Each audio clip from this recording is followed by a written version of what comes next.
जय हिंद दोस्तों। हम लोग डिस्कस करने जा रहे हैं आज एनवायरमेंटल स्टडीज़ का 2019 एंड 2018 का जो यूपी टेट प्राइमरी लेवल का एग्ज़ाम हुआ था उसका जो ईवीएस सेक्शन है उसके हम लोग 60 क्वेश्चन अभी डिस्कस करने जा रहे हैं। अगर आप लोग चाहते हैं कि इसका 360 डिग्री का बना के वीडियो अपलोड किया जाए तो आप लोग कमेंट कीजिएगा। देखिए, इसका पहला क्वेश्चन है 121। संसार का सर्वाधिक समस्याकारी जलीय खरपतवार जिसे बंगाल का आतंक भी कहते हैं वह है, तो ये सिंपल सा है आपका जलकुंभी। ठीक।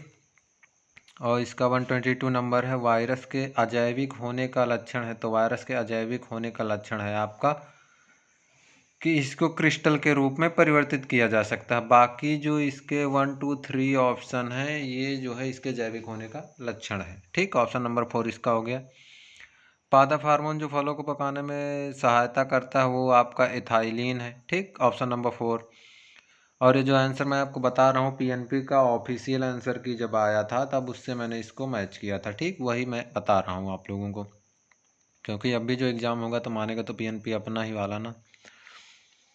स्वतंत्र रूप से भूमि में रहने वाला अवायवीय जीवाणु जिसमें नाइट्रोजन N2 की स्थिरीकरण क्षमता होती है वह है आपका क्लास्ट्रीडियम। ऑप्शन नंबर फर्स्ट है 124 का। 125 है किस प्रकार के डीएनए में सामान्य रूप से पाया जाता है, किस प्रकार का डीएनए कोशिका में सामान्य रूप से पाया जाता है, तो यह है आपका बी डीएनए। ओके, तो 125 नंबर हो गया। 126 आपको बहुत ही इजी क्वेश्चन आया था कि 1853 में भारत की पहली यात्री ट्रेन चली थी, तो सबको पता मुंबई से थाड़े के बीच में चली थी। अगर पूछ ले कि सर्वाधिक विकास किसके समय हुआ था तो वो लॉर्ड कर्जन के टाइम पर हुआ। देखिए, मैं टेलीग्राम ग्रुप का लिंक दे दूंगा डिस्क्रिप्शन में, उससे आप जाकर इसको देख भी सकते हैं टेलीग्राम पे। ओके, इसकी पीडीएफ। 127 क्वेश्चन कह रहा है एशिया का सबसे बड़ा पशमेला आयोजित होता है, तो ये सोनपुर में होता है। इसका ऑप्शन नंबर सेकंड हो जाएगा। राष्ट्रीय एकता परिषद की स्थापना हुई थी तो 1961 में। ऑप्शन नंबर सेकंड हो जाएगा 128 का।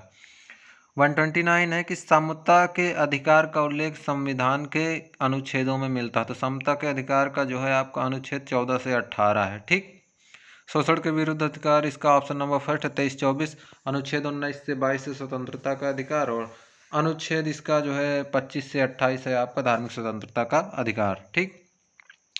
किस देश में लचीला संविधान लागू है, तो ऑप्शन नंबर 4 आपका यूके में जो है लचीला संविधान लागू है।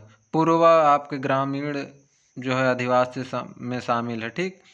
131 कह रहा पूर्वा किस अधिवास में शामिल है, तो इसका ऑप्शन नंबर सेकंड ग्रामीण जो है अधिवास में शामिल होता है पूर्वा। ओके। 132 बोल रहा है कि कौन सा ज्वालामुखी पर्वत आपका है, ज्वालामुखी पर्वत कौन सा है आपका, तो ये आपका किलिमंजारो हो जाएगा। ये आपका पड़ जाता है तंजानिया में। ओके। एलिफेंटा द्वीप अवस्थित है, सबको पता मुंबई तट पे आपका एलिफेंटा द्वीप अवस्थित है। बढ़ते हम लोग 134 पर।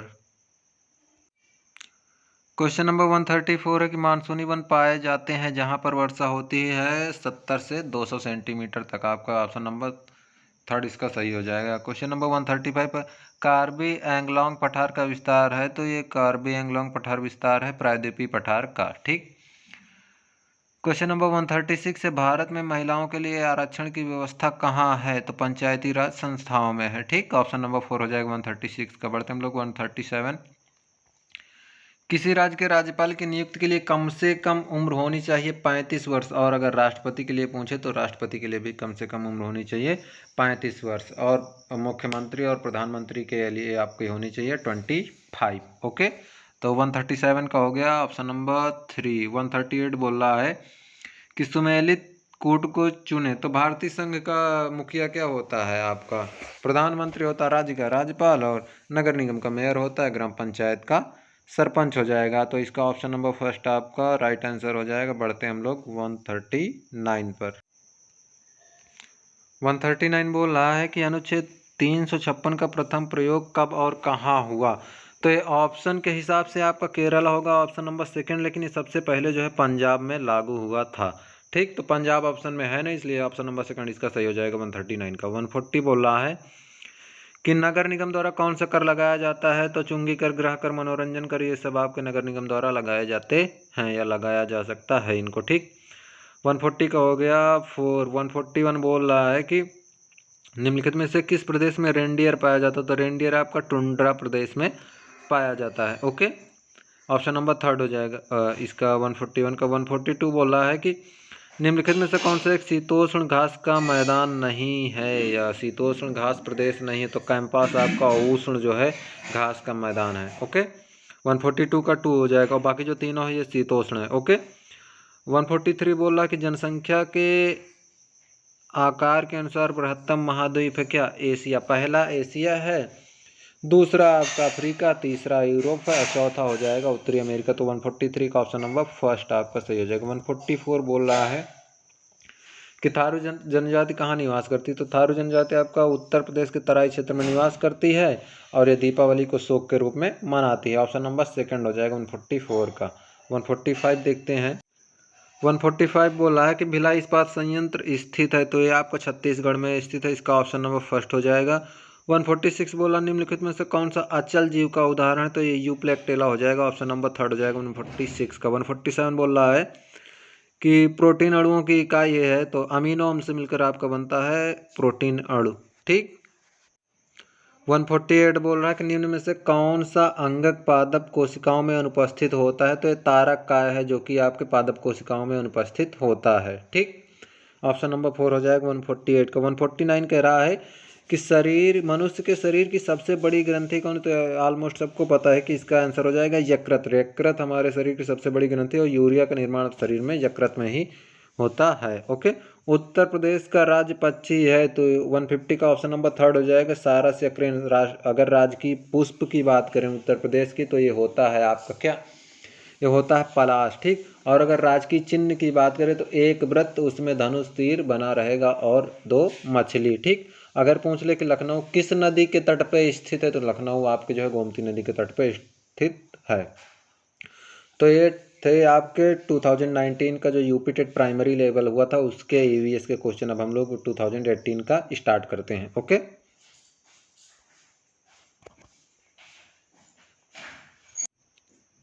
ये अब स्टार्ट हो रही 2018 का पर्यावरण का part primary level UP TET का। इसका पहला क्वेश्चन है, विश्व पर्यावरण दिवस मनाया जाता है, तो ये कब मनाया जाता है? 5 जून को आपका मनाया जाता है। 16 सितंबर को मनाया जाता है क्या?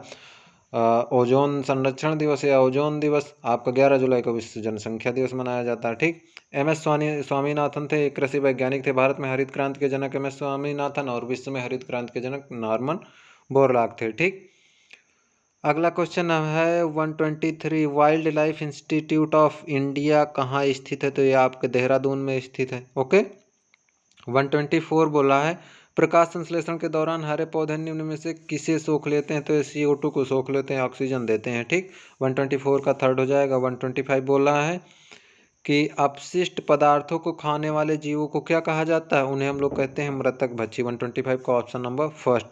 126 आप बोल रहा है कि तप्त भौम जल से किस प्रकार की ऊर्जा प्राप्त होती? तो तप्त भौम जल से आपके जो है भूतापीय ऊर्जा प्राप्त होती है। इसका ऑप्शन नंबर थर्ड आपका सही हो जाएगा। ओके, 127 बोल रहा है कि 16 घास स्थल कहाँ पाए जाते हैं? तो पश्चिमी घाट पे पाए जाते हैं, बेसिकली केरला वगैरह में, है ना। 127 का फर्स्ट हो गया। 128 बोल रहा है कि भारत में पेलिकन पक्षी कहाँ प्रजनन करते हैं? तो ये नेलापट्टू, कुंतनकुलम और कोक्कारो बेलूर, ये तीनों जगह पे अपना प्रजनन करते हैं। तो इसका ऑप्शन नंबर 4 हो जाएगा ये सभी। मिनीमाता रोग आपका ऐसी मछली खाने से होता है जिसमें अधिक मात्रा में पाया जाता है क्या? मतलब डायरेक्टली नहीं पूछा कि किसकी कमी से होता है, इनडायरेक्टली पूछा, तो इसका हो जाएगा पारा, मरकरी की कमी से आपका जो है ये हो जाता है मिनीमाता रोग। और पारा का सिंबल होता है आपका Hg। तो बढ़ते हम लोग 129 हो गया, 130 पे हम लोग बढ़ते हैं। क्वेश्चन नंबर 130, ओजोन परत का अधिकतम ह्रास निम्न में से किस पर हुआ है? तो सबसे अधिक ह्रास इसका हुआ है क्षरण दक्षिणी ध्रुव पर। ओजोन को हम लोग किस पे नापते हैं? तो डॉप्सन इसकी इकाई होती है जिसमें हम लोग इसको नापते हैं। काफ़ी हद तक ये रिकवर भी हो चुका है, जो ह्रास हुआ था इसका, नुकसान हुआ था। 131 है, इनमें से कौन सा भारत का प्रथम मुख्य न्यायाधीश था? तो ये भैया थे हीरालाल जे कानिया, HJ कानिया, और प्रेजेंट टाइम के आपके NV रामन्ना है। ठीक, CJI। क्वेश्चन नंबर 132 है, रेड डाटा बुक किससे संबंधित है? तो विलुप्ति के करीब जीव जो हैं उनसे संबंधित है। भारत में जो है बोटैनिकल सर्वे ऑफ इंडिया का जो मुख्यालय है ये आपका कोलकाता में। इसके प्रेजेंट टाइम पे जो फर्स्ट महिला अध्यक्ष बनी वो धृति बनर्जी बनी है। ओके, ये बहुत इंपॉर्टेंट क्वेश्चन है, आ सकता है। 133, निम्न में से कौन सा राष्ट्रीय महिला आयोग की अध्यक्ष हैं? तो भैया 2018 में भी यही थी, अब भी रेखा शर्मा जी हैं आपके महिला आयोग की अध्यक्ष हैं। और अगर पुरुष आयोग की बात करें तो अरुण कुमार करके कोई हैं, वो पुरुष आयोग के अध्यक्ष हैं। ठीक। 134 बोल रहा है कि लोकसभा और राज्यसभा की संयुक्त बैठक आहूत तो भैया राष्ट्रपति करता है, सबको पता है, लेकिन अध्यक्षता कौन करता है? लोकसभा अध्यक्ष। अगर पूछ ले कि कौन जो है संयुक्त बैठक में या अधिवेशन होता भाग नहीं लेता, तो उपराष्ट्रपति इसमें भाग नहीं लेता। तो इसका हो जाएगा 134 का ऑप्शन नंबर फर्स्ट। 135 बोला, संविधान के किस भाग में पंचायती राज व्यवस्था संबंधी प्रावधान? भाग पूछ रहा भैया, भाग, तो भाग है 9। ठीक। और अगर अनुसूची पूछे तो 11। ठीक। 74वें तो इसका 135 का फर्स्ट हो जाएगा। 136 बोलो 74वें संविधान संशोधन का संबंध है, तो इसका संबंध है शहरी स्थानीय स्वशासन से। भाग ये 9 का है। ठीक, 9 का। और अगर अनुसूची की बात करें तो 12वीं अनुसूची है।